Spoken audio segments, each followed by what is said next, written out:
अपनी इनकम कभी भी रिवील नहीं करनी। अपनी इनकम या बिजनेसेस में प्रॉफिट, पैसा कितना कमा रहे हो, कितना, इसके पीछे की साइंटिफिक रीज़न बताता हूँ। अगर इफ़ यू आर मेल, लड़के हो, मर्द हो, मैन हो, जो भी हो, तुम्हें अपनी इनकम कभी रिवील नहीं करनी। सिंपल सी चीज़ है, अगर उस तुम्हारी इनकम अगर कम है तो लोग मजाक उड़ाएंगे, अबे तू इतना कमाता, गरीब है, या जो भी चीज़ क्रिटिसाइज करेंगे। अगर तुम इक्वल कमाओगे तो वो बोलेंगे भाई यार थोड़ी हेल्प कर दे, वैसा कर दे। और ज़्यादा कमाओगे यानी कि बहुत ही ज़्यादा औकात से ज़्यादा बार कमाओगे तो वो लोग तुमसे मांगेंगे कि भाई मुझे पैसा दे दे, लोन दे दे।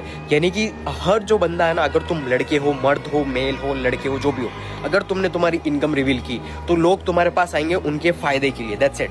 वो आएंगे उनका फायदा हो सके, तुमसे कुछ पैसा मिल सके और तुम्हारा कुछ फायदा बेनिफिट ले सके। और अगर उनसे पैसा ले लिया, यानी कि अगर कोई गरीब आया है तुम्हारे पास या कोई भी ऐसा, I am just giving you example, तो वो तुमसे पैसे लेगा बिना फालतू के। देखो एक चीज समझो, तुम पैसा किसी को तभी दोगे जब वैल्यू ट्रांजेक्शन, यानी जो पूरी दुनिया है ये ट्रांजेक्शन पे चलती है। अगर तुम्हें वो वैल्यू देगा तो जाकर तुम पैसा दोगे। बाकी सारी चीजें है ना, कभी भी अपनी इनकम रिवील नहीं करनी, नंबर 1 थिंग। और जो अपनी इनकम होती है, जो नेटवर्थ है, या फिर आपकी जो भी प्रॉफिट्स है, देयर मनी की जो एनर्जी होती है वो खुद इटसेल्फ एनर्जी डिफरेंट होती है। तो इसीलिए वो एनर्जी तभी ग्रो होती है जब वो हमेशा हाइड रहे, यानी हमेशा यूनिवर्स का लॉ है, हमेशा वो लड़के की या मर्द की जो इनकम है वो तभी ग्रो करती है जब वो हिडन रहे, हमेशा क्वाइट, चुपचाप। कभी देखा है बिल गेट्स को या इलॉन मस्क को पैसे उड़ाते हुए, या फिर शॉप करते हुए, डांस कर रहे हैं बार के अंदर, गाड़ियाँ दिखा रहे हैं, शॉप कर रहे हैं? कहीं नहीं देखा होगा तुमने।